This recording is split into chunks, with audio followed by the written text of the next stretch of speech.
si Mary Rose Dizon. Kung tutusin po ba, walang bata dito eh. Kaya pa po, kami lang pumupunta dito dahil wala yung bantay. Kung ano-ano pong kinakain namin. Minsan pag may mga tatapon na ulam dito, kinukuha namin. Yung ayos pa. Paano ang ayos pa? Yung mga langgunisa, ganun. Na basura? Hindi wala pong basura eh. Pag may uod na, di na namin kinukuha yun eh. Pero pag walang uod, Yun, kinukuha namin ayos na ayos pa. Binabalot nila bukod yun. I'm here with the kids and we're going to do some scavenging this morning with my brother. Hello, welcome to Scavengers Ministry. The Lord which made heaven and earth, He said He will not suffer thy foot. 1 kilo of this plastic is 30 cents. The Lord which keepeth thee, He will not slumber nor sleep. Oh, the Lord is thy keeper, the Lord is thy shade upon thy right hand, upon thy right hand.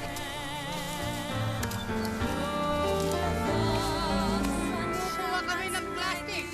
Nainitan. Wala. para kumita na magkano? Para nakakumita kami na may kitulong.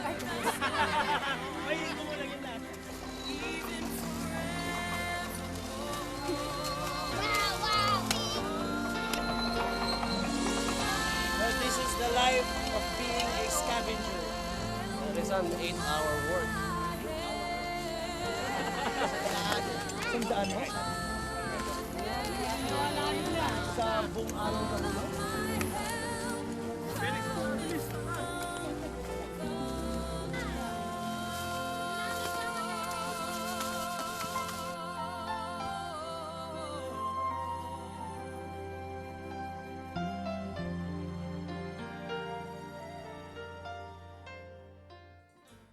Gusto ko po makatapos ng pag-aaral. Pero hindi ka ba nahihirapan magbasura? Hindi naman po, mas masarap pa nga po dahil nakakapili ko mga magulang ko. Araw-araw? Opo, ayoko po kasi maiwalay sa kanila eh. Pero gusto mo ba basura lang yung ginagawa nyo lagi? Hindi po. Hindi masakit? Sakit po eh. Bakit?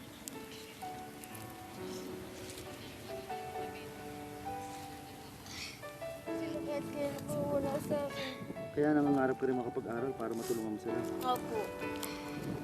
Gusto ko po lahat kami dito matulungan naman po. Hiling na hiling po namin dahil kami nahihirapan kami dito. Mahirap ba talaga? Opo. Minsan po pag mag-aalokay kami, wala kami makuha, wala rin kami magagawa. Ano kinakain nyo? Pag wala po kami makain, syempre matutulog lang po.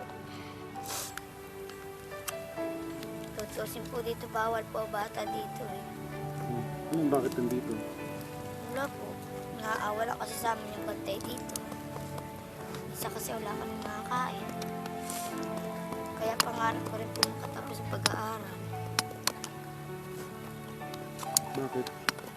Kasi po wala po rin ako maaabot. Pag wala akong pinag-aralan, walang magagawa. Wala kami makakain. Kano kinikita nyo? Sandaan lang po. Sa hirap? Minsan po 100. Minsan po 150, ganyan. Sinibigay ko na lahat sa nanay ko. Ayoko na minsan humingi. Kaya po gusto ko po makatapos talaga ng pag-aaral. Lahat gagawin ko para lang sa pamilya ko. Lahat? Kahit magpumaplastic ako dyan, okay lang. Kahit na masasakit ang ulo namin dahil sa init, titiisin lang namin para lang may makain. Minsan nagugutom kami, minsan walang kakain talaga. Gipit na gipit, hindi mo matipid yung pera. Kaya lahat ng mayayaman sana matulungan kami. Ang dami po kasi sa amin ng lalait eh. Inaano lang namin eh. Yung mga nakatira sa amin na iba doon, taga-taas, ang asal ng basurera, yung mga nagsisimba po. Inaasal kami yung basurera. Ang nakita lang nila nanay, tatay namin na mamasura dito. Pero nasasaktan na po. Inaano ko na lang sila. Kaya sabihan ko na at least hindi kahit basurera, hindi kami nanakaw.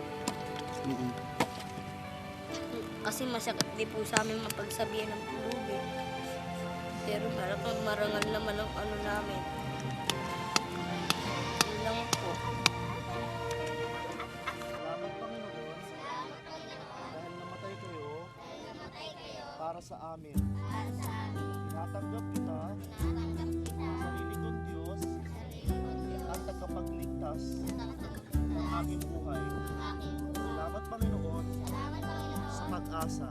Ito ang aming dalangin sa ngalan ni Jesus. Amen. Palakpakan tayo!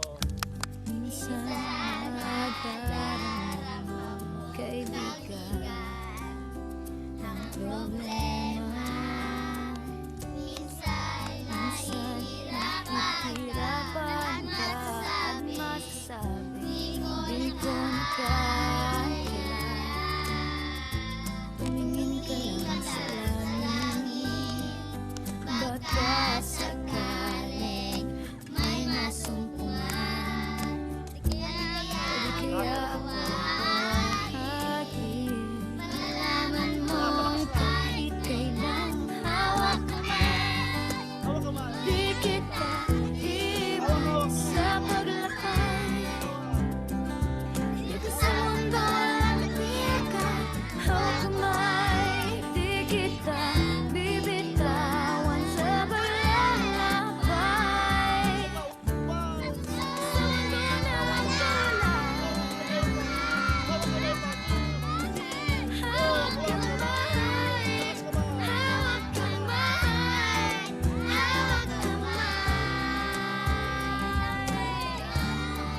Sa mundo ng kawalan. Ang sakit! Ang sakit! Namamasura si Lola. Bakit po kayo namamasura? Ay, walang naghahanap buhay kundi ako. Ay lamang po. Ang anak ko, lasinggo. Sa pangalan ng Panginoong Jesus. Amen, Nay. Amen. Ay.